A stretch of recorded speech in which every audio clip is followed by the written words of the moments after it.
তাআলা কোরআনে কারীমে বলেছেন, ওয়াল্লাযীনা আমানু আশাদ্দু হুব্বাল লিল্লাহ, যারা ঈমানদার, যারা আল্লাহর প্রতি ঈমান এনেছেন, আখিরাতের প্রতি ঈমান এনেছেন, সে মুমিন বান্দারা তারা আল্লাহকে সবচেয়ে প্রকটভাবে, সবচেয়ে শক্তভাবে, সবচেয়ে প্রগাঢ়ভাবে, সবচেয়ে বলিষ্ঠভাবে আল্লাহ রাব্বুল আলামিনকে ঈমানদারেরা ভালোবাসে।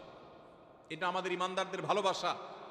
আমাদের ভালোবাসা সবচেয়ে প্রকট হবে, সবচেয়ে প্রগাঢ় হবে, সবচেয়ে বেশি ভালোবাসা হবে কার জন্য?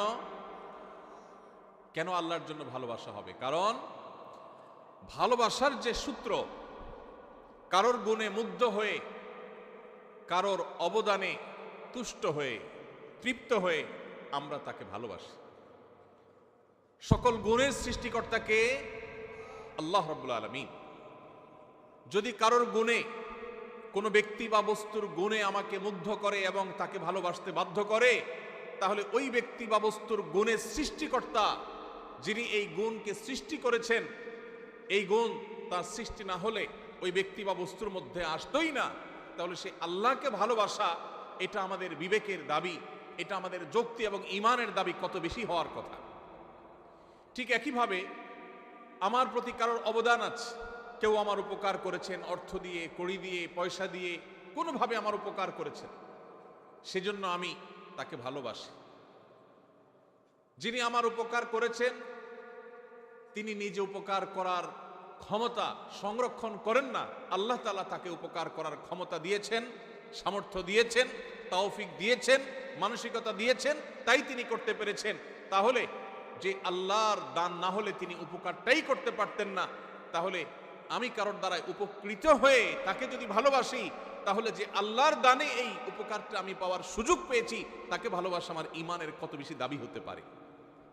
ভাইরা আমার, অথচ আল্লাহকে ভালোবাসা এটা সাধারণত আমাদের মধ্যে আমরা সেভাবে অনুভব করি না।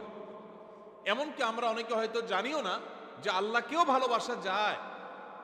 অনেক মুসলমান আছে যে আল্লাহর প্রতি ঈমান আনি, আখিরাতের প্রতি ঈমান এনেছি, ঈমানের সব পিলারগুলোর উপর ঈমান এনেছি, কিন্তু আমি জানি না যে আমার ভালোবাসার সবচেয়ে বেশি হকদার আল্লাহ, সবচেয়ে বেশি হকদার আল্লাহ। এটা জানা তো দূরের কথা, আল্লাহ রাব্বুল আলামিনকেও যে ভালোবাসা যায় বা ভালোবাসা উচিত, এই সেন্সটুকু পর্যন্ত আমাদের অনেক মুসলমানদের মধ্যে নাই। ভাইরা আমার, ভালোবাসার যত কারণ থাকতে পারে, তার সব কারণ, এই সবগুলো যার কারণে বা যার সৃষ্টি হিসেবে, সেগুলোর কারণে আল্লাহ রাব্বুল আলামিনের প্রতি ভালোবাসা এটা ঈমানের দাবি। কারোর মধ্যে যদি আল্লাহর প্রতি ভালোবাসা কম থাকে, তাহলে বুঝতে হবে তার ঈমান দুর্বল। আর কারোর যদি আল্লাহর ভালোবাসা তার মধ্যে বেশি থাকে, বুঝতে হবে তার ঈমান শক্তিশালী। আল্লাহর প্রতি আমাদের ভালোবাসা আছে কিনা, এটা বোঝার উপায় কি বা এটা সৃষ্টি করার উপায় কি, সে বিষয়ে আলোচনা করা আজকে আমাদের উদ্দেশ্য না, সেটা ভিন্ন টপিক। আমি শুধু মূল বিষয়টা পারলাম যে ঈমানদার হিসাবে আমরা আমাদের মাকে ভালোবাসি, আমরা আমাদের বাবাকে ভালোবাসি, আমরা আমাদের স্বামীরা স্ত্রীদের, স্ত্রীরা স্বামীদেরকে, বাবা সন্তানকে, সন্তান বাবাকে, ভাই বোন পরস্পরকে আমরা একে অন্যকে ভালোবাসি। এই যে আমরা একে অন্যকে ভালোবাসি, আমাদের ভালোবাসার গণ্ডি, আমাদের ভালোবাসার সীমানার মধ্যে সর্বাগ্রে থাকতে হবে আমাদের রব আল্লাহ রাব্বুল আলামিন। কারণ মা বাবা না হলে আমি দুনিয়াতে আসতাম না, আর আল্লাহ রাব্বুল আলামিন মা বাবাকে সৃষ্টি না করলে, তৌফিক না দিলে আমার দুনিয়াতে আসার কথা মা বাবাও চিন্তা করতেন না। এই জন্য ভাই, আল্লাহ তাআলাকে আমাদের ভালোবাসতে হবে। আল্লাহর প্রতি ভালোবাসা, এটা যখন আল্লাহর নেয়ামত সম্পর্কে আমরা জানবো, আল্লাহর দান অনুদানগুলোর কথা, আল্লাহর নেয়ামত রাজির কথা যখন আমরা গবেষণা করব, ভাববো, স্বয়ংক্রিয়ভাবে আল্লাহর ভালোবাসা আমাদের মধ্যে চলে আসবে। আল্লাহ তাআলা আমাদেরকে আল্লাহর ভালোবাসা অন্তরের অন্তঃস্থলে সুগভীরভাবে স্থাপন করার তৌফিক নসিব করুন। ভাইরা আমার, আল্লাহ রাব্বুল আলামিন তাকে যেখানে আমাদের ভালোবাসা কর্তব্য, সেখানে আল্লাহ তাআলা তার কিছু প্রিয় বান্দাদেরকে স্বয়ং ভালোবাসেন। আপনার সাথে কোনো পাওয়ারফুল ব্যক্তির সাথে পরিচয় আছে, এটাই যেখানে আপনার জন্য গৌরবের ব্যাপার, সেখানে সে পাওয়ারফুল ব্যক্তি যদি আপনাকে ভালোবাসেন, আপনাকে পছন্দ করেন, স্নেহ করেন, তাহলে সেটা আপনার জন্য কত বড় গৌরবের ব্যাপার হতে পারে। আমরা কোনো প্রভাবশালী ব্যক্তির সাথে আমাদের সম্পর্ক থাকলে, পরিচয় থাকলে আমরা গল্প দিতে পছন্দ করি, ঠিক না বে ঠিক? আছে না নাই? অমুক খালাতো ভাই, অমুক তালতো ভাই, অমুক ব্যয়, এসব গল্প দিতে আমাদের ভালো লাগে, কারণ লোকটা অনেক প্রভাবশালী। আর যদি স্বয়ং ওই লোকটাই বলে যে আমি অমুককে ভালোবাসি, আমার খুব পছন্দের, তাকে আমি অনেক লাইক করি, তাহলে এটা কত বড় গৌরবের বিষয় হতে পারে। আল্লাহ রাব্বুল আলামিন কোরআনে হাকিমে এইরকম ভালোবাসার, আল্লাহর পছন্দের মানুষগুলোর কথা বলেছেন। আল্লাহর পছন্দের মানুষের তালিকায় আসার জন্য সর্বাগ্রে যে বিষয়টি থাকতে হবে তা হলো ঈমান। ঈমান না থাকলে কখনো আল্লাহর প্রিয় পাত্র হওয়ার সুযোগ। ঈমানদারদের মধ্যে যে 8 শ্রেণী মানুষকে আল্লাহ তাআলা ভালোবাসেন বলে কোরআনে জানিয়েছেন, তার মধ্যে থেকে সর্বপ্রথম এবং প্রধান শ্রেণী হলেন ওই মানুষগুলো যারা মুহসিন। যারা কি? মুহসিন। মুহসিন শব্দের অর্থ হলো যারা সৎকর্ম করে, ভালো কাজ করে, অন্যের প্রতি অনুগ্রহ করে, ইহসান করে। খুঁটে খুঁটে কোথায় ভালো কাজ আছে সে সেখানে চলে যায়, কোন কাজটা ভালো সে সেই কাজটা করে, কারোর প্রতি অনুগ্রহ করার সুযোগ আসলে সে সে সুযোগ হাতছাড়া করে না। এই লোকটাকে বলে মুহসিন। আল্লাহ রাব্বুল আলামিন কোরআনে হাকিমের অন্তত 4 জায়গায় এই একই কথা আল্লাহ তাআলা তাঁর ভাষায় তিনি ব্যক্ত করেছেন, প্রকাশ করেছেন। সূরা বাকারা 165 নম্বর আয়াত, সূরা আলে ইমরান 134 নম্বর আয়াত, একইভাবে সূরা আলে ইমরান 148 নম্বর আয়াত, সূরা মায়েদা 93 নম্বর আয়াত। এই 4 জায়গায় আল্লাহ রাব্বুল আলামিন একই কথা বলেছেন। সূরা বাকারা আল্লাহ বলেছেন ওয়া আহসিনু ইন্নাল্লাহা ইউহিব্বুল মুহসিনিন। ঈমানদারদেরকে আল্লাহ তাআলা নির্দেশ করে বলছেন তোমরা ভালো কাজ করো, কারণ ভালো কাজ যারা করে, নেকামল যারা করে, সওয়াবের কাজ যারা করে, এই মানুষগুলোকে আল্লাহ তাআলা ভালোবাসেন। সুবহানাল্লাহ। নেকামলকারীদেরকে আল্লাহ তাআলা ভালোবাসেন। ইহসানকারী, যে অন্যের প্রতি অনুগ্রহ করে, মানুষ তো মানুষ, পশু পাখির প্রতিও ইহসান করে, অনুগ্রহ করে, উপকার করে, মানুষের কল্যাণ পৌঁছায়, মানুষের একটা কাজ করে দেয়, পারলে একজনের সহযোগিতা করে দেয়, এই ইহসানকারী মানুষগুলোকে আল্লাহ তাআলা ভালোবাসেন। এই ভালোবাসার কথা আল্লাহ এক জায়গায় না, অন্তত একই কথা 4 জায়গায় আল্লাহ তাআলা রিপিট করেছেন, আল্লাহু ইউহিব্বুল মুহসিনিন। আল্লাহ রাব্বুল আলামিন ইহসানকারীদেরকে, সৎকর্ম সম্পাদনকারীদেরকে, ভালো কাজ খুঁটে খুঁটে যারা করে সেই মানুষদেরকে আল্লাহ তাআলার বান্দা, এমনকি আল্লাহর যে কোনো সৃষ্টির প্রতি যারা অনুগ্রহ করে, যাদের মনের মধ্যে মায়া আছে, যারা শক্ত হৃদয়ের না, যারা মানুষের প্রতি অবিচার করে না, জুলুম করে না, পারলে অনুগ্রহ করে, মায়া করে, দয়া করে, ভালোবাসে। মানুষ তো মানুষ, আপন তো আপন, এমনকি শত্রুর প্রতিও সে অবিচার করে না, পারলে অনুগ্রহ করে। এই মানুষগুলোকে আল্লাহ তাআলা ভালোবাসেন।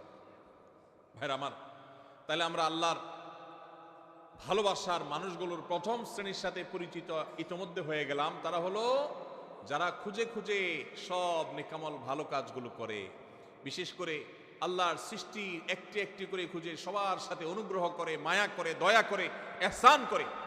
আমরা সেই কাতারে শামিল হওয়ার চেষ্টা করব তো ইনশাআল্লাহ। হে আরশে আজিমের মালিক, আপনি আমাদের সবাইকে মুহসিনদের কাতারে, আপনি যাদেরকে ভালোবাসেন বলে কোরআনে ঘোষণা দিয়েছেন, আল্লাহ আমরা যেন সেই মানুষদের কাতারে শামিল হতে পারি, সেই তৌফিক নসিব করেন। আজকের মাহফিল থেকে আমরা ভাই নিয়ত করে নেই, যখনই কোনো ভালো কথা শুনবো সবার আগে আমল করব। যখনই কোনো ভালো কথা জানবো সবার আগে সেটা বাস্তবায়ন করব। যখনই কারোর প্রতি উপকার করার, ইহসান করার, কারোর কল্যাণ পৌঁছানোর, কারোর সেবা করার, কারোর একটু সহযোগিতা করার সুযোগ পাবো, সবার আগে সেটা আমি ধরবো, হাতছাড়া করব না। চেষ্টা করবো তো ইনশাআল্লাহ। স্বার্থপরতার এই যুগে, স্বার্থান্ধের এই যুগে প্রত্যেকটা মানুষ নিজের স্বার্থ নিয়ে ভাবে, কারোর উপকারের কথা সাধারণত চিন্তা করে না। এমন স্বার্থান্ধ হয়ে গেছি আমরা আজ, এখন প্রবাদী হয়ে গেছে, আগে বাঁচলে বাপের নাম, নিজে বাঁচলে বাপের নাম। নিকৃষ্টতম একটা প্রবাদ আমাদের বাংলা ভাষায় প্রচলিত, নিকৃষ্টতম প্রবাদ, নিজে বাঁচলে বাপের নাম। এটা সেলফিশদের প্রবাদ, এটা কোনো মুসলমানের প্রবাদ নয়, এটা কোনো ভালো মানুষের প্রবাদ হতে। নিজে বাঁচলে অর্থাৎ আমারটা ঠিক থাকলে 16 আনা, তারপরে এবার বাপের চিন্তা করব, অন্যের চিন্তা করব। এটা কি ভালো মানুষের কথা না স্বার্থপরের কথা? আমরা সেই সাহাবীদের রুহানি সন্তান, আমরা সেই নবীর উম্মত যেই নবী নিজের চিন্তা পরে করতেন, মানুষের চিন্তা আগে করতেন। আমরা কি নিজের চিন্তা আগে করব না মানুষের চিন্তা আগে করব? যে বলে নিজে আগে বাঁচলে বাপের নাম, নিজে বাঁচলে বাপের নাম, তার এই কথার মধ্য দিয়ে সে মূলত তার স্বার্থপরতার কথার বার্তা দিয়েছে, ইঙ্গিত দিয়েছে। একজন মুসলমান তিনি তার জীবন বিপন্ন করে হলেও, তার জীবন বাজি রেখে হলেও আগে তার বাপকে বাঁচানোর চেষ্টা করবে। ঠিক না ঠিক? আপনার জীবন আপনার বাপের জীবন, দুইটার যে কোনো একটা টিকবে আপনি যদি এটা জানেন। আপনি আপনার মা, দুজনের যে কোনো একজন বাঁচতে পারবেন যদি আপনি জানেন। আপনি যদি নিজেরটা বাঁচানোর চিন্তা করেন, মারটা বাঁচানোর চিন্তা না করেন, আপনি কি সুসন্তান না কুসন্তান? তাহলে বোঝা গেল স্বার্থপর এটা কখনো ভালো মানুষের চরিত্র নয়। একজন ভালো মানুষের চরিত্র হলো তিনি কিভাবে অন্যের উপকার করবেন। আল্লাহ রাব্বুল আলামিন কোরআনে কারিমে এই অন্যের প্রতি অনুগ্রহকারী মানুষদের প্রশংসা করেছেন বিভিন্ন জায়গায়। ওয়া ইউথিরুনা আলা আনফুসিহিম ওয়ালাউ কানা বিহিম খাসাসা। আল্লাহ রাব্বুল আলামিন সাহাবীদের প্রশংসা করে বলেছেন তারা অন্যকে অগ্রাধিকার দেয়, নিজের উপরে অন্যকে অগ্রাধিকার দেয়। নিজের শত কষ্ট, শত প্রয়োজন থাকা সত্ত্বেও আরেক ভাইয়ের প্রয়োজন থাক, আমি নিলাম না, আমার ভাইকে দিলাম। ভাইয়ের আমার, নামাজি মুসলমান বহু পাবেন, কম হোক বেশি হোক সব এলাকায় পাবেন। রোজাদার মুসলমানও পাবেন। ওয়াজ মাহফিলে এসে ঘন্টাকে ঘন্টা বসে বসে ওয়াজ শোনার মতো মুসলমানও পাবেন। কিন্তু এই মুহসিন মুসলমান ঘরে ঘরে প্রত্যেকটা জায়গায় জায়গায় আপনি খুঁজে পাবেন না। এই জন্য আজকের এই মাহফিল থেকে আমরা মুহসিন মুসলমান হওয়ার প্রতিজ্ঞা করে, নিয়ত করে তারপর যাবো ইনশাআল্লাহ।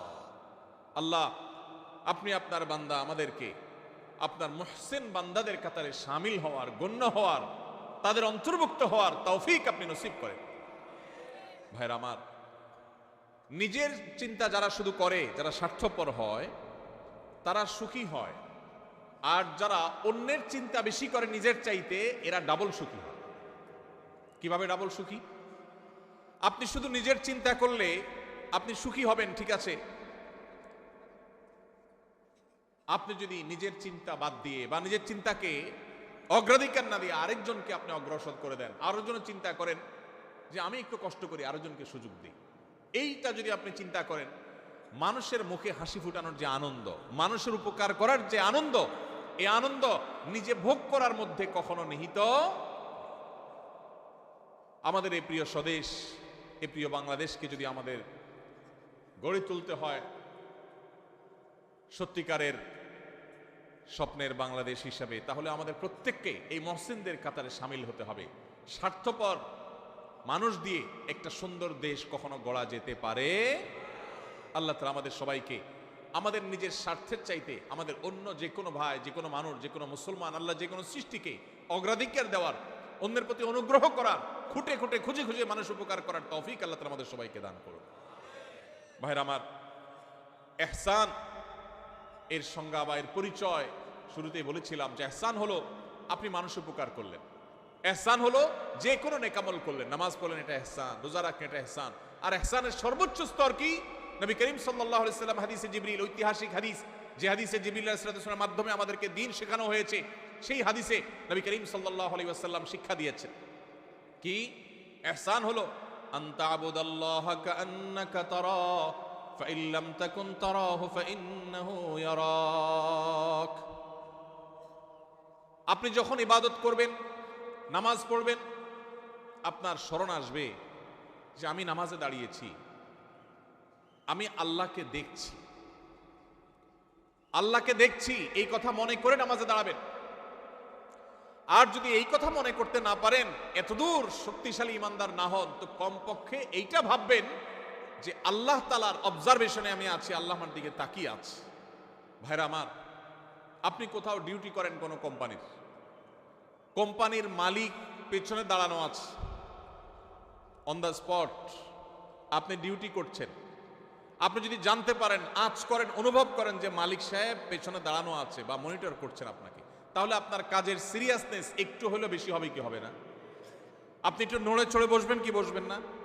ভাইরা আমার, ঠিক একইভাবে আমরা যখন ইবাদত বন্দেগী করব, যে কোনো ভালো কাজ করব, আমরা চিন্তা করব আমাদেরকে কে দেখছেন?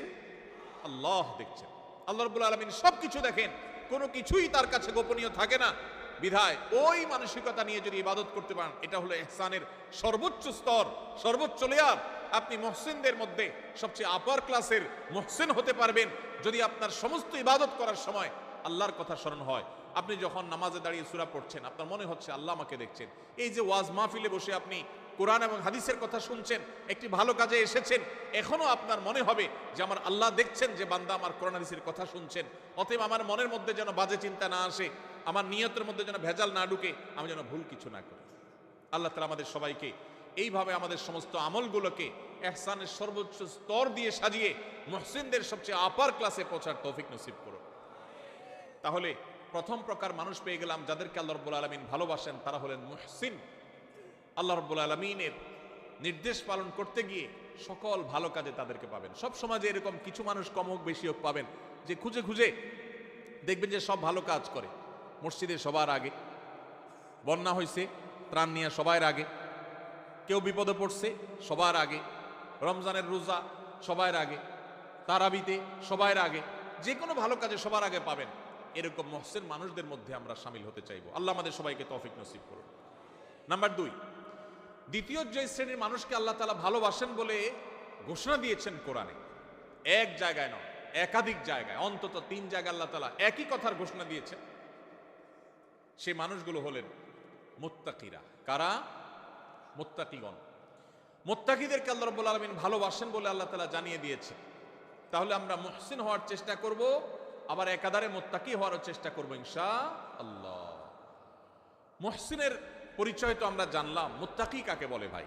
মুত্তাকি বলা হয় ওই ব্যক্তিকে, যেই ব্যক্তি আল্লাহর ভয়ের চেতনা, আল্লাহর সামনে তাকে দাঁড়াতে হবে। দুনিয়ার এই জীবন এক সময় শেষ হবে, এই সংসার এক সময় ভাঙবে এবং তাকে আল্লাহর সামনে যেতে হবে, দাঁড়াতে হবে।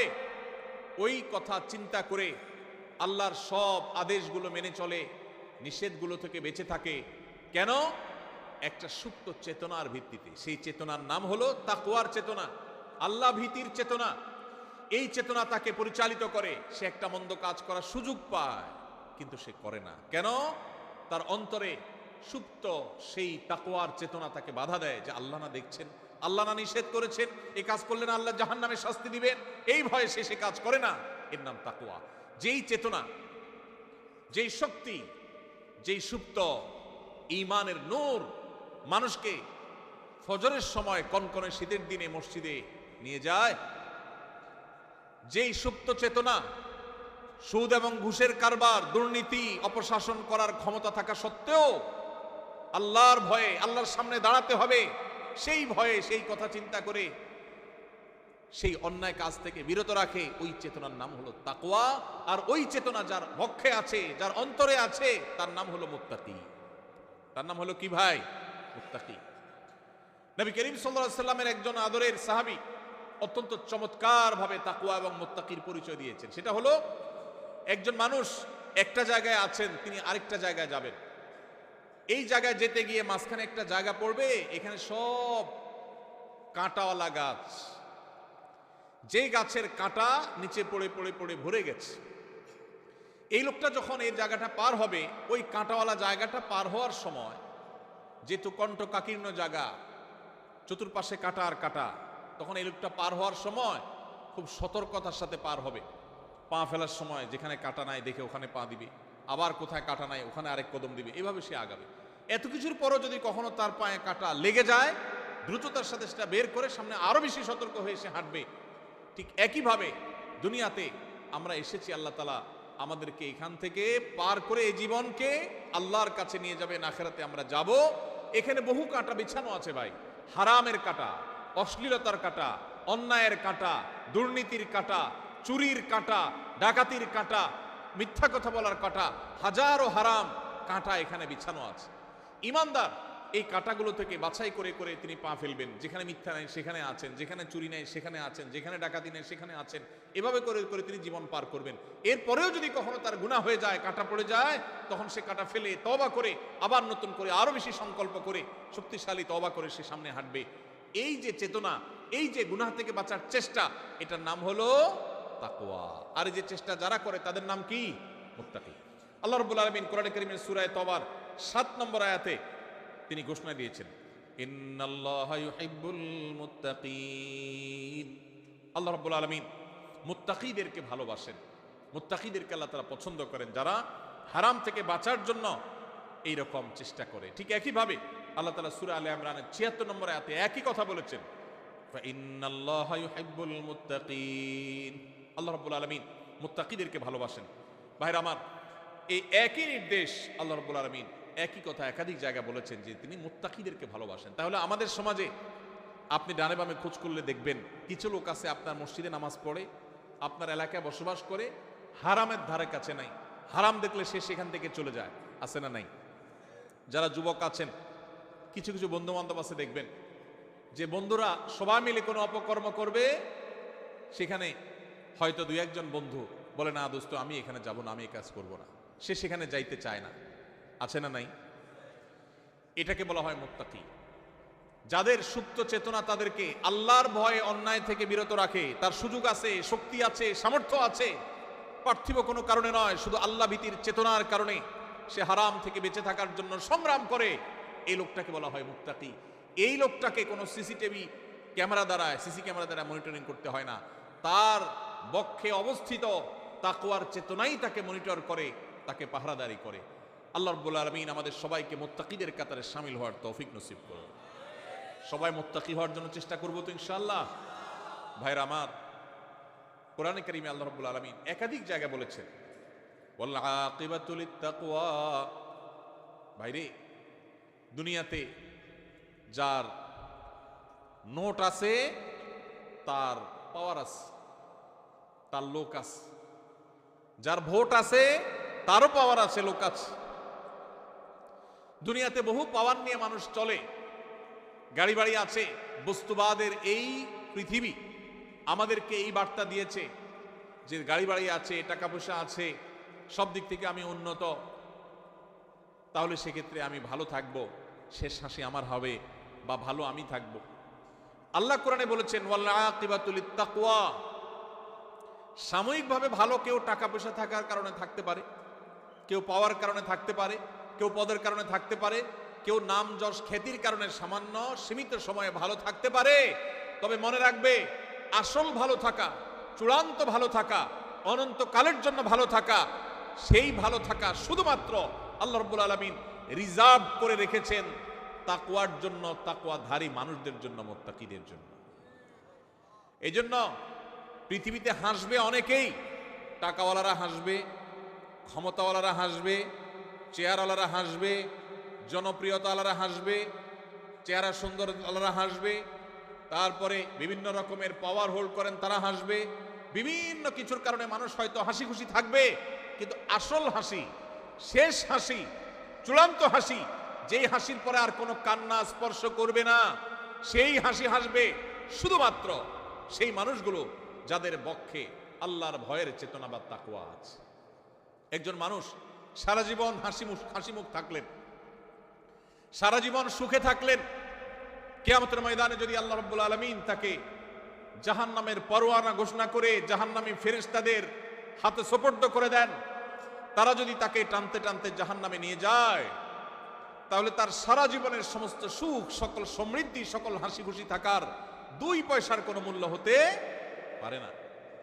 আর এর বিপরীতে সারা জীবন কষ্ট করেছে, নিগৃহীত ছিল, মাজলুম ছিল, নিষ্পেষিত ছিল, হাসি খুশি থাকতে পারে নাই, কিন্তু কিয়ামতের ময়দানে আল্লাহ রাব্বুল আলামিন যদি জান্নাতের পরোয়ানা দিয়ে, সার্টিফিকেট দিয়ে, ঘোষণা দিয়ে আল্লাহ যদি তাকে জান্নাতে প্রবেশ করিয়ে দেন, আল্লাহ বলেছেন, ফামান যুহজিহা আনিন নারি ওয়া উদখিলাল জান্নাতা ফাকাদ ফাজ।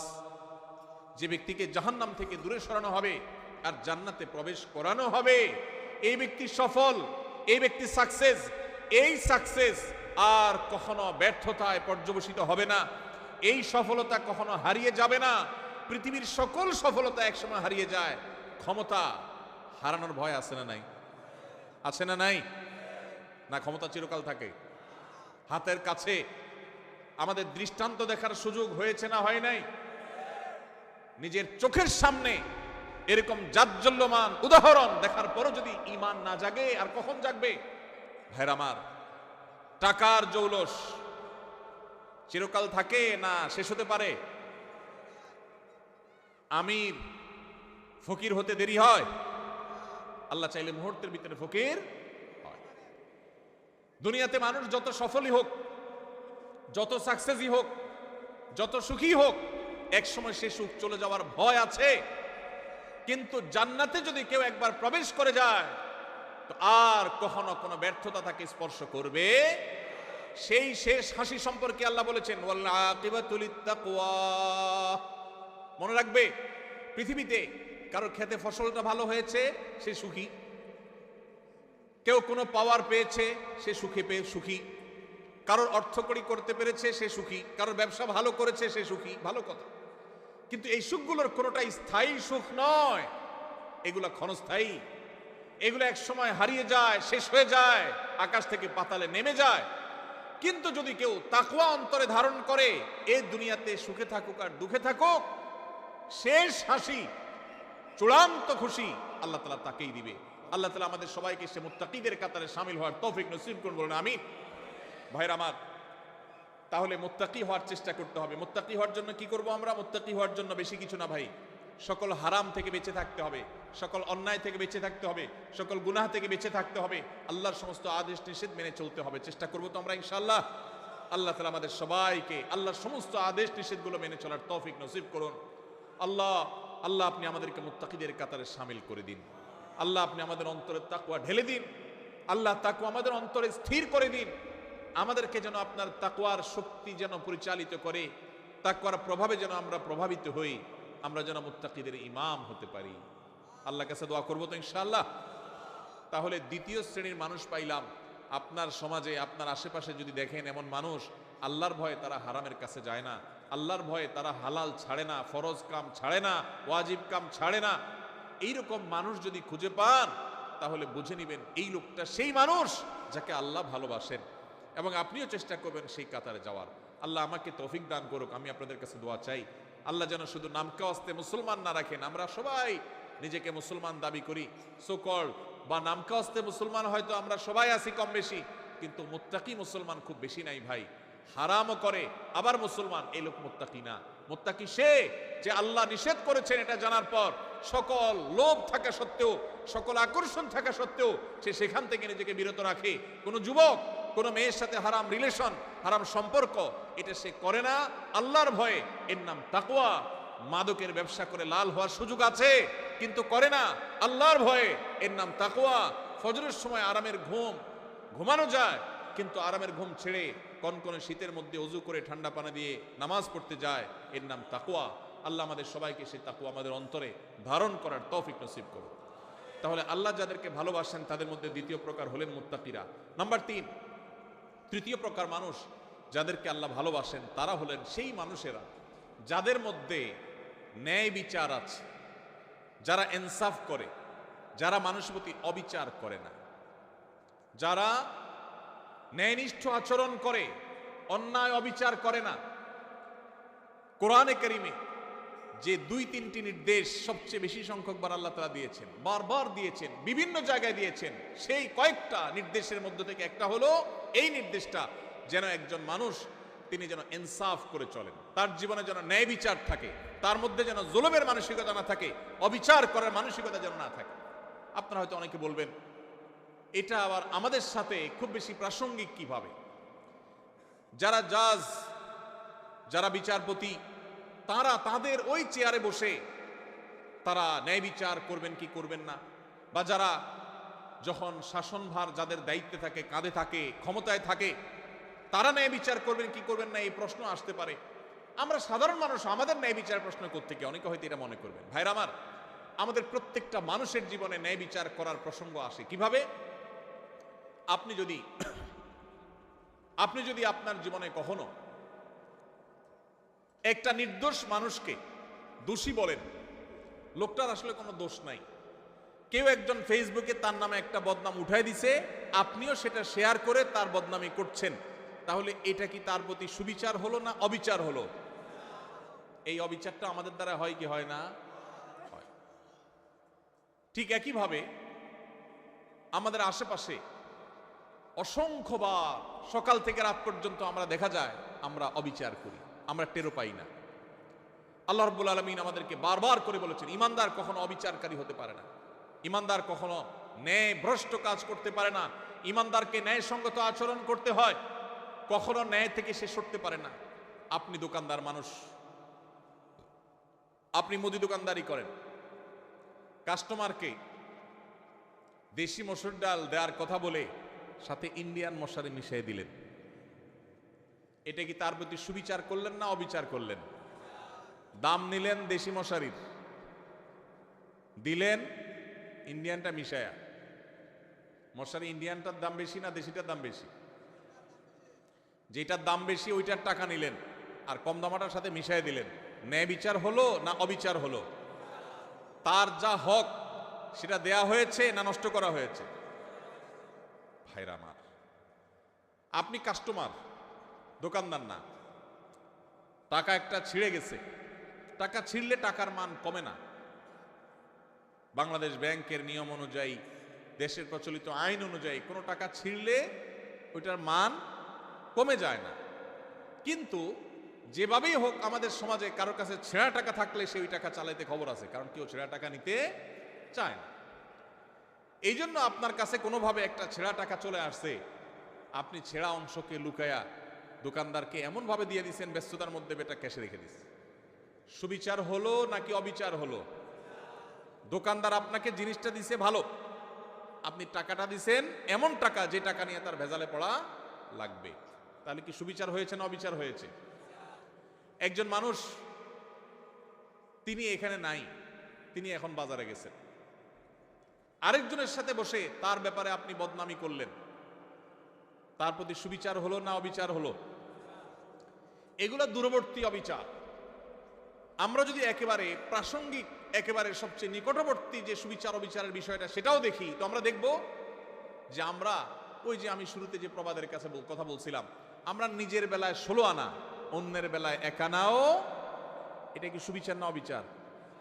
এই সমাজে বেশিরভাগ মানুষ দেখবেন এত বেশি স্বার্থপর যে নিজেরটা 16 আনা বুঝে, আরেকজনেরটা 1 আনাও বুঝে না। এই লোকটার ভিতরে সুবিচার আছে না অবিচার আছে? আল্লাহ রাব্বুল আলামিন অবিচারকারী মানুষদের ভালোবাসেন না, আল্লাহ ভালোবাসেন সুবিচারকারী মানুষদের।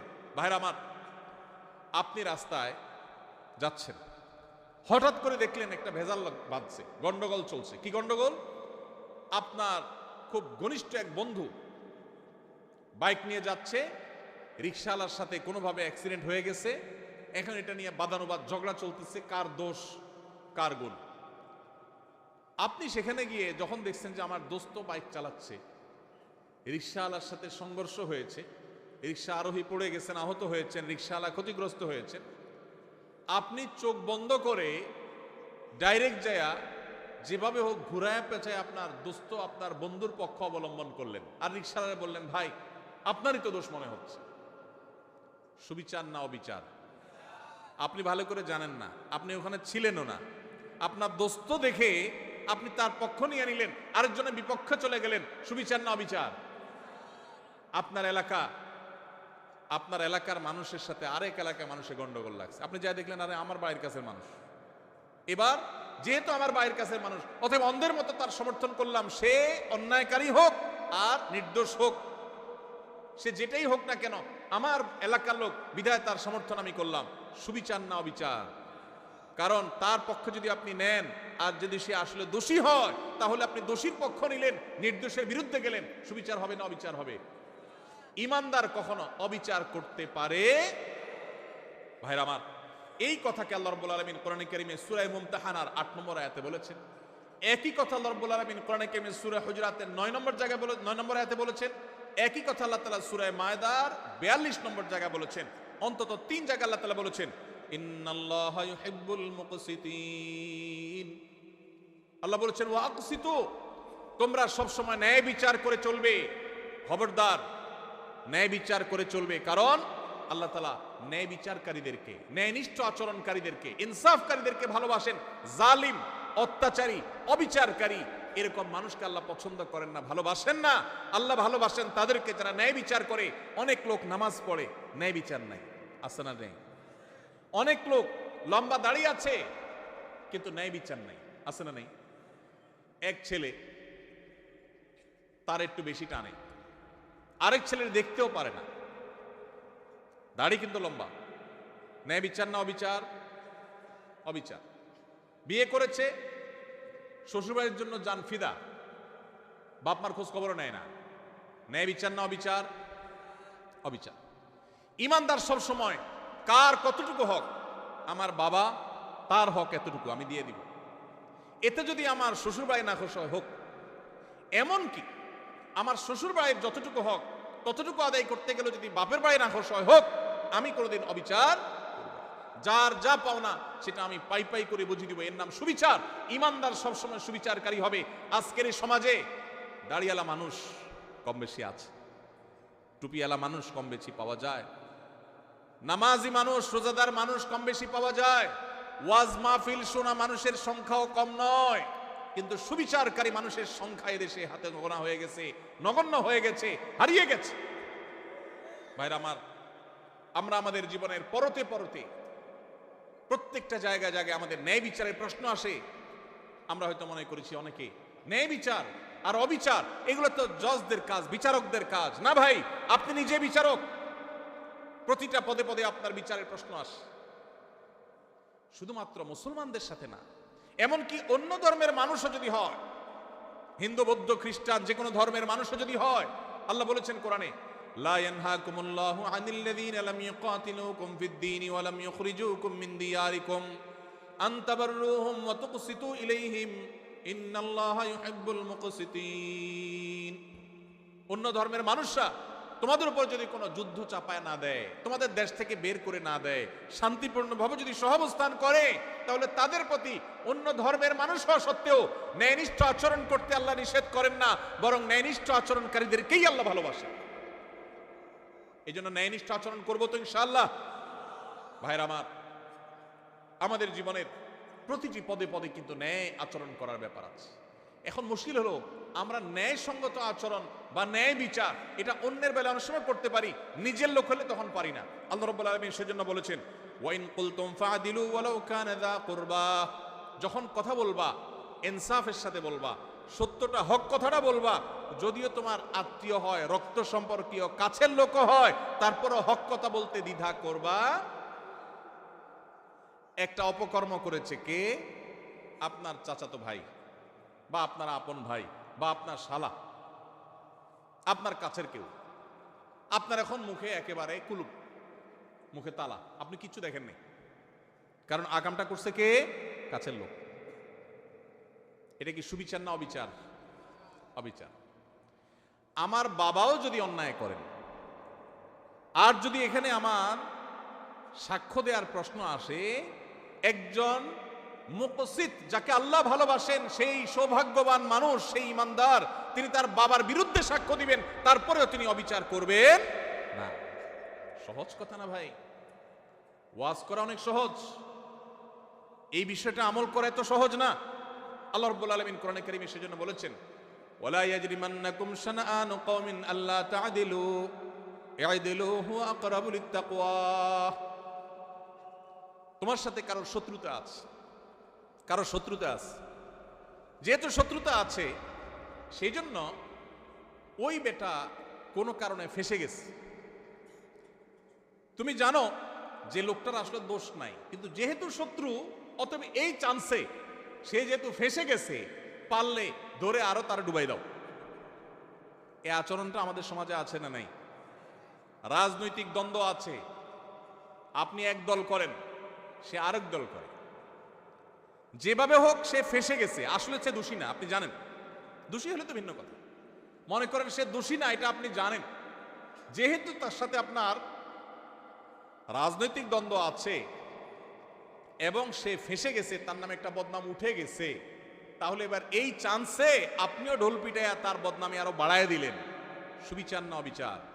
আল্লাহ এই কথা বলেছেন, ওয়ালা ইয়াজরিমান্নাকুম শানাআনু কওমিন আল্লা তা'দিলু। খবরদার, কারোর সাথে তোমার শত্রুতা থাকতে পারে, ভিন্ন মত থাকতে পারে, ভিন্ন চিন্তা থাকতে পারে, মতবিরোধ থাকতে পারে, মতপার্থক্য থাকতে পারে, তোমার সাথে যত শত শত্রুতা থাকুক না কেন, শত্রুতার কারণে তার প্রতি জুলুম যেন না হয়। হক কথা শত্রুর পক্ষেও যদি যায় সেটা বলতে তোমার দ্বিধা করা যাবে না। আর যদি হক কথা বলতে গিয়ে নিজের কাছের লোককে বেজার হয় সেটা বলতেও দ্বিধা করা যাবে না। কোনো অবস্থাতে অবিচার করা যাবে। আল্লাহ রাব্বুল আলামিন সে মানুষদেরকে ভালোবাসেন যারা অবিচার করে না।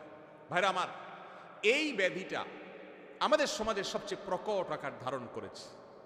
শহরে গ্রামে সর্বত্র আপনি দেখবেন যে মানুষটার সবই ভালো, কিন্তু তার বিবেক বিবেচনা অনুযায়ী সে কাজ করে না। তার চোখের সামনে একটা অঘটন ঘটেছে, সে দেখেছে, কিন্তু সে না দেখার ভান করে আছে। শুধুমাত্র পক্ষের লোক যদি হয় তো উল্টাপাল্টা হইলে ওইটাকে লেপসেপ দিয়ে, ওইটাকে জোড়াতালে দিয়ে ভালো করার চেষ্টা। আর যদি বিরুদ্ধের লোক হয় তাহলে ভালো জিনিসটাকেও খোঁচায় খোঁচায় খারাপ করার চেষ্টা। আছে না নাই? এগুলো করে আপনি রাজনীতি করতে পারেন, এগুলো করে আপনি ব্যক্তি স্বার্থ উদ্ধার করতে পারেন। মনে রাখবেন কিয়ামতের ময়দানে আল্লাহর আযাবকে আপনি এড়াতে পারবেন। এই জন্য যদি মুসলমান হতে হয়, যদি মুকসিত হতে হয়, যদি আল্লাহর প্রিয় বান্দা হতে হয়, তাহলে অবিচার ছাড়তে হবে, ন্যায় বিচার আনতে হবে নিজের জীবনে, নিজের চিন্তায়, নিজের আচরণে, নিজের কথায়, নিজের কাজে। আমার কথা দিয়ে কারোর প্রতি যেন অবিচার। চেষ্টা করবো তো ইনশাআল্লাহ আমাদের মুখ দিয়ে, আমাদের জবান দিয়ে কারোর প্রতি কোনো অবিচার যেন না হয়, কোনো অবস্থাতেই না। আল্লাহ আমাকে, আপনাকে, আমাদের সবাইকে এই আমলটি করার মধ্য দিয়েও আল্লাহর প্রিয় বান্দা যাদেরকে স্বয়ং আল্লাহ ভালোবাসেন। যত সহজে বলে ফেলছি, বিষয়টা তো সহজ না। আরে ভাই, আল্লাহকে ভালোবাসাটাই তো অনেক বড় ব্যাপার, গৌরবের ব্যাপার যে আপনি আল্লাহকে ভালোবাসেন।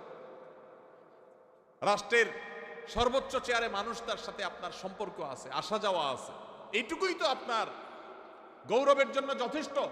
আর সেখানে সেই লোক নিজে আপনাকে ভালোবাসেন, এটা যদি তিনি জানায় দেন যে আমি কক্সবাজার জেলার উখিয়ার অমুক গ্রামের অমুককে আমি ভালোবাসি, পছন্দ করি, সে আমার বন্ধু, বেস্ট ফ্রেন্ড, এটা যদি রাষ্ট্রের সর্বোচ্চ ব্যক্তি বলে, পাবলিকলি ডিক্লেয়ার করে, আপনার গর্বের কোনো শেষ থাকবে?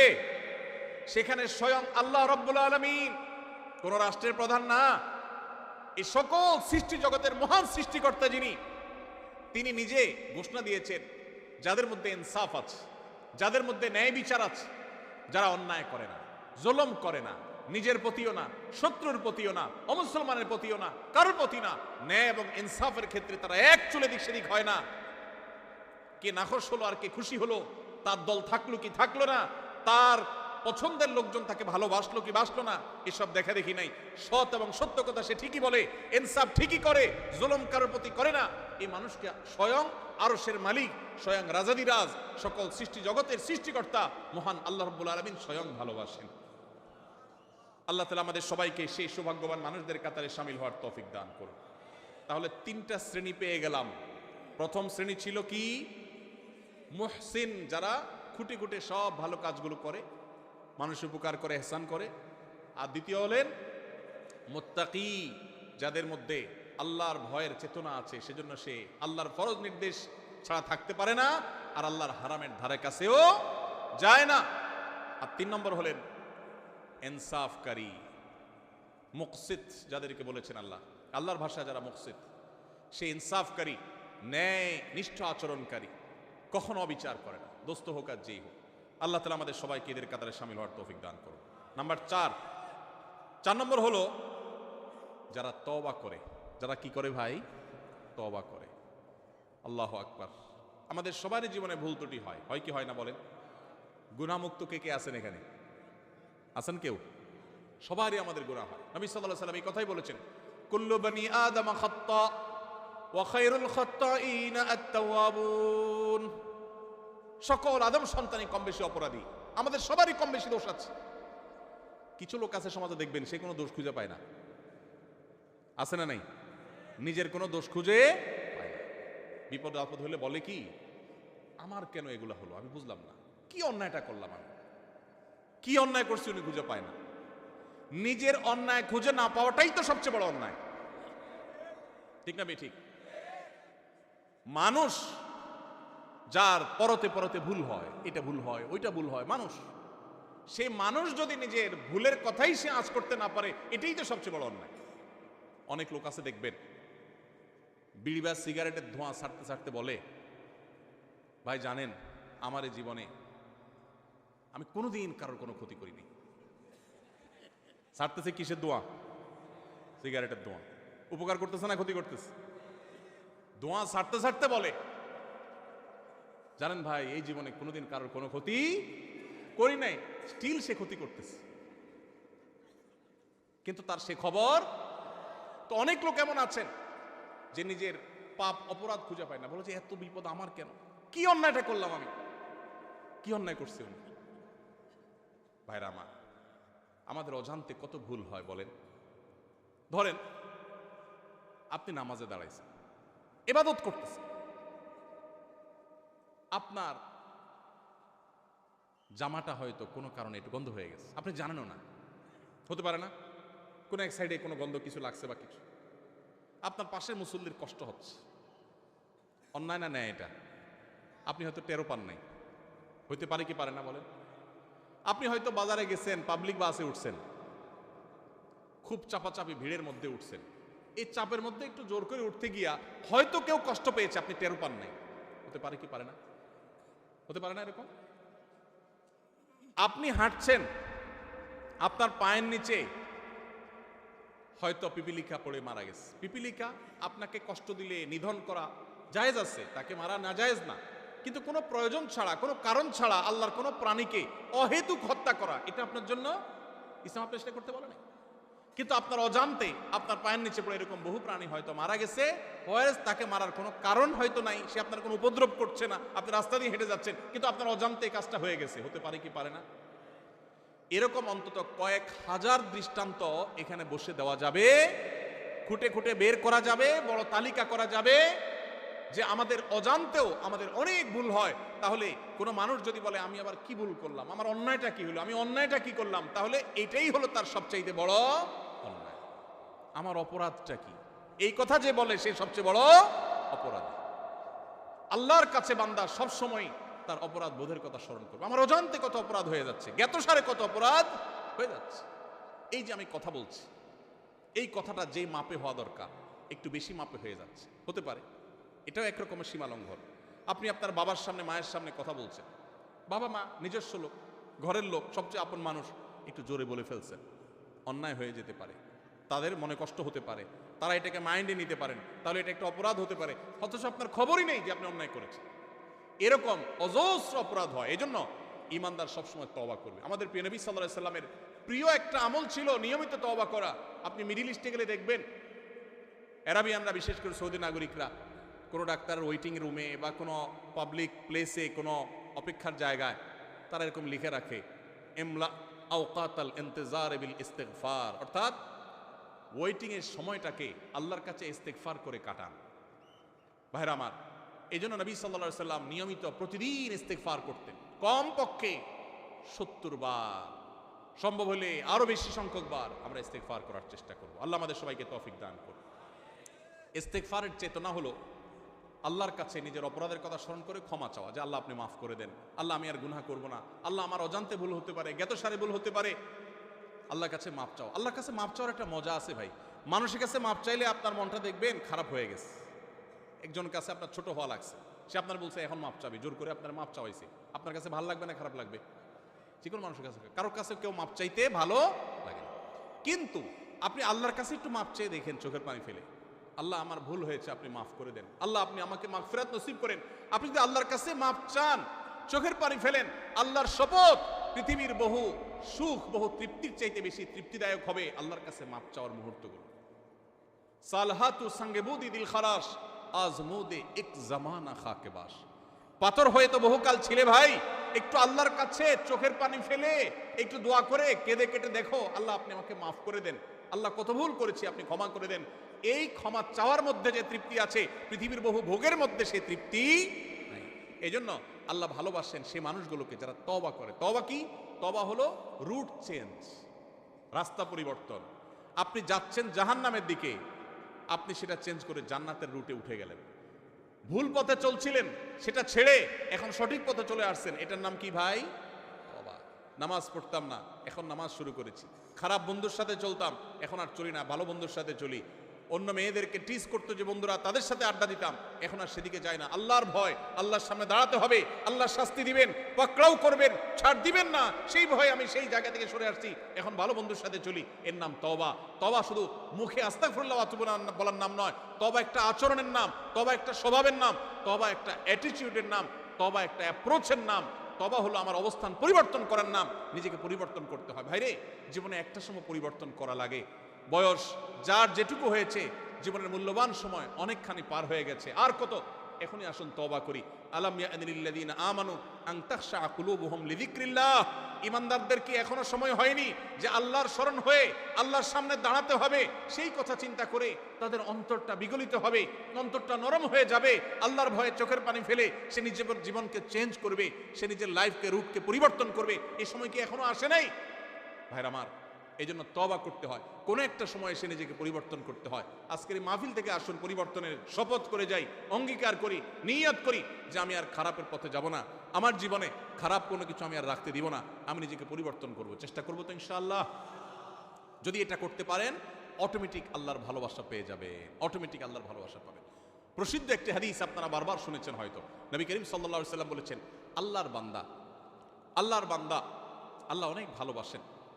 এর মধ্যে কোনো বান্দা যখন তওবা করে, গুনাহ করা থেকে ফিরে আসে, খারাপ কাজ থেকে সরে আসে, একে আল্লাহ কত ভালোবাসেন এটা বোঝাবার জন্য নবী সাল্লাল্লাহু আলাইহি সাল্লামের প্রসিদ্ধ একটা হাদিস আপনারা শুনেছেন। তিনি বলেছেন, একটা লোক সফরে বের হয়েছে, আজকালকার যুগের মতো সফর না, সেই শত শত হাজার বছর আগে মরুভূমিতে যেরকম জঙ্গলের ভিতর দিয়ে মানুষ সফর করতো, কোনো পথে কোনো দোকানপাট কিছু ছিল না, এরকম মরুভূমির মাঝখানে কোনো একটা গাছের নিচে তিনি যখন রেস্ট করার জন্য শুয়েছেন, যেই ঘোড়ায় করে যাচ্ছিলেন, ওই ঘোড়ার পিঠে তার খাবার দাবার পানি সব ছিল। ঘুম থেকে উঠে দেখেন ঘোড়া উধাও, নাই, রশি ছিঁড়ে নাই হয়ে গেছে। যতদূর চোখ যায় কোথাও কোনো মানুষ নাই, ঘোড়া তো নাই, কিছুই নেই। তো এই লোকটা অপেক্ষা করছে, একদিন, 2 দিন, 3 দিন, রাত যায়, দিন আসে, আর ঘোড়া আসার নাম নাই, আর এই মরুভূমিতে কোনো মানুষজনও নাই। তার এখন তৃষ্ণায় প্রাণ বের হওয়ার উপক্রম, ক্ষুধায় যান বের হওয়ার উপক্রম, আর কোথায় যাবে তার কোনো সীমারেখা নাই, শত শত হাজারো কিলোমিটার দুধ মরুভূমি। এরকম অবস্থায় লোকটা জীবনের আশা ছেড়ে দিছে, তাহলে আমার এখানেই বোধহয় মরে যেতে হবে। এই অবস্থায় সে যদি গাছের সাথে হেলান দিয়ে বা যে কোনোভাবে চোখ বন্ধ করে বা রেস্ট করে, আর হঠাৎ করে দেখতে পায় তার সেই ঘোড়া আবার সব জিনিসপত্র পিঠে যেভাবে ছিল ওইভাবে আছে, আর সে হাজির হয়ে গেছে, এই লোকটা যতটা খুশি হবে, এবং খুশির চোটে সে আল্লাহ রাব্বুল আলামিন এর প্রশংসা করতে গিয়ে সে তার কথা পর্যন্ত পরিবর্তন হয়ে যাবে, ভুল বলে ফেলবে। এই লোকটা যেরকম আনন্দে আত্মহারা হয়ে যাবে, আল্লাহ তাআলার কোনো বান্দা যখন তার জীবনকে পরিবর্তন করার সিদ্ধান্ত নেয় যে আমি আর খারাপ বন্ধুর সাথে চলবো না, খারাপ পথে চলবো না, কারোর কষ্ট দিব না, গুনাহের পথে যাব না, বেনামাজি থাকবো না, সে যখন রুট চেঞ্জ করার সিদ্ধান্ত নেয়, তওবা করে, খারাপ পথ থেকে ভালো পথে ফিরে আসে, স্বয়ং আল্লাহ রাব্বুল আলামিন ঠিক একইভাবে তার এই তওবার কারণে আল্লাহ তাআলা খুশি হয়ে যান, আনন্দিত হন, তার প্রতি আল্লাহ তাআলা সন্তুষ্ট হয়ে যান। আর এই কথাটাকে আল্লাহ রাব্বুল আলামিন কোরআনে হাকিমের একাধিক জায়গায় আল্লাহ তাআলা ব্যক্ত করেছেন। সূরা বাকারা 222 নম্বর আয়াতে আল্লাহ রাব্বুল আলামিন বলেছেন, ইন্নাল্লাহা ইউহিব্বুত তাওয়াবিন ওয়া ইউহিব্বুল মুতাতাহহিরিন। যারা তওবা করে, যারা জীবনকে পরিবর্তন করে, আল্লাহ তাদেরকে ভালোবাসে। এই জন্য ভাই জীবন পরিবর্তন করবো তো ইনশাআল্লাহ? শুধু ওয়াজ শুনবো না, পরিবর্তনও করবো ইনশাআল্লাহ? পরিবর্তন করবো তো ইনশাআল্লাহ? আল্লাহ আমাদের সবাইকে জীবনকে পরিবর্তন করার তৌফিক নসিব করুন। ভাইরা আমার, জীবন পরিবর্তন করার স্বাদ আছে, একটু করে দেখেন, অবর্ণনীয় স্বাদ আছে। গুনাহের স্বাদ বহু পেয়েছেন, গুনাহ ছাড়ারও স্বাদ আছে ভাই। মা বাবার অবাধ্য হয়েছেন, হঠাৎ করে আল্লাহর ভয়ে বিগলিত হয়ে যে আল্লাহর সামনে দাঁড়াতে হবে, শাস্তির মুখোমুখি হইতে হবে, এই জন্য মা বাবার কাছে যে করজোড় করে, বাবা মাফ করে দেন, আর অন্যায় করবো না, বহু অপরাধ করেছি, এর একটা স্বাদ আছে ভাই। শয়তান আমাদেরকে জীবন চেঞ্জ করতে দেয় না, কিন্তু আপনি জীবন চেঞ্জ করে দেখেন, আপনার রুট চেঞ্জ করে দেখেন, তওবা করে দেখেন, অসম্ভব রকমের তৃপ্তি পাবেন, ঈমানি স্বাদ পাবেন। আল্লাহ তাআলা আমাদের সবাইকে তওবা কাদের কাতারে শামিল হওয়ার তৌফিক নসিব করুন। ভাইরা আমার, ঠিক একইভাবে সূরা তওবার 108 নম্বর আয়াতেও আল্লাহ রাব্বুল আলামিন যাদেরকে ভালোবাসেন তাদের কথা বলেছেন। তাহলে এই আয়াত থেকে সূরা তওবা, সূরা বাকারার 222 নম্বর আয়াত থেকে আমরা জানলাম আল্লাহ তাআলা তওবাকারীকে ভালোবাসেন। এই জন্য তওবা করবো তো ইনশাআল্লাহ? তাহলে আল্লাহর ভালোবাসার চতুর্থ শ্রেণীর মানুষের পরিচয় পেলাম, তারা হলেন তওবাকারীরা। তারা কারা? তওবাকারীরা। আস্তাগফিরুল্লাহ ওয়া আতুবু ইলাইহি, আল্লাহর কাছে ক্ষমা চাই, আল্লাহর কাছেই ফিরে যাই, আল্লাহর কাছেই ফিরে আসছি, আল্লাহর দিকেই প্রত্যাবর্তন করছি। শয়তানের দিকে গেছিলাম, আবার সরে আসছি, এর নাম তওবা। গুনাহ করছিলাম, গুনাহ ছেড়ে আল্লাহর বাধ্যতাগত হয়ে গেলাম, এর নাম তওবা। চেষ্টা করবো তো ইনশাআল্লাহ। ভাইরা আমার, আত্তাইবু মিনাজ যামবি কামান লা যামবা লাহ। যুবক ভাইরা আমার, জীবনে অনেক অপরাধ হয়ে গেছে, মোবাইলে অনেক হারাম জিনিস দেখেছেন, অনেক অপকর্ম করে ফেলেছেন, অনেক গুনাহ হয়ে গেছে, অনেক অন্যায় হয়ে গেছে। সুসংবাদ হলো, যদি তওবা করার ডিসিশন নেন, সিদ্ধান্ত নেন যে না আমি জীবনকে পরিবর্তন করব, আল্লাহ রাব্বুল আলামিন এত দয়ালু, এত মায়ালু, এত আরহামুর রাহিমিন যে বান্দা যদি তওবা করার সিদ্ধান্ত গ্রহণ করে, আপনার আমার মালিকের ঘোষণা আছে। নবী সাল্লাল্লাহু আলাইহি ওয়াসাল্লাম বলেছেন, আত্তাইবু মিনাজ যামবি কামান লা যামবা লাহ। কেউ যদি পাপাচার করার পর ফিরে আসে, তওবা করে, জীবন পরিবর্তন করার সংকল্প করে, সিদ্ধান্ত নেয়, কামান লা যামবা লাহ, তার আগের পাপগুলো আল্লাহ তাআলা এমন ভাবে মাফ করে দেন যেন তার আমল নামাতে, প্রোফাইলে কিছুই ছিল না, সব ক্লিন, পরিষ্কার হয়ে যায়, পুরা ডিলেট হয়ে যায়, রিসেট হয়ে যায়। আল্লাহ তাআলা তার সমস্ত গুনাহ মাফ করে দেন যদি সে সমস্ত গুনাহ থেকে তওবা করতে পারে। তওবা করবো তো ইনশাআল্লাহ। ভাইরে, যেদিন নাকের ডগার নিঃশ্বাস শেষ হয়ে যাবে, চোখের সামনে জাহান্নাম দেখা যাবে, সেদিন তওবার জিগির তুলবেন, অনন্তকাল তওবা করবেন, 2 পয়সার লাভ হবে না। এখনো নিঃশ্বাস আছে নাকের ডগায়, এখনো শ্বাস প্রশ্বাস প্রবাহিত হয়। অতএব এখনই সময় তওবা করার, এখনই সময় তওবা করার। তওবার জন্য কোনো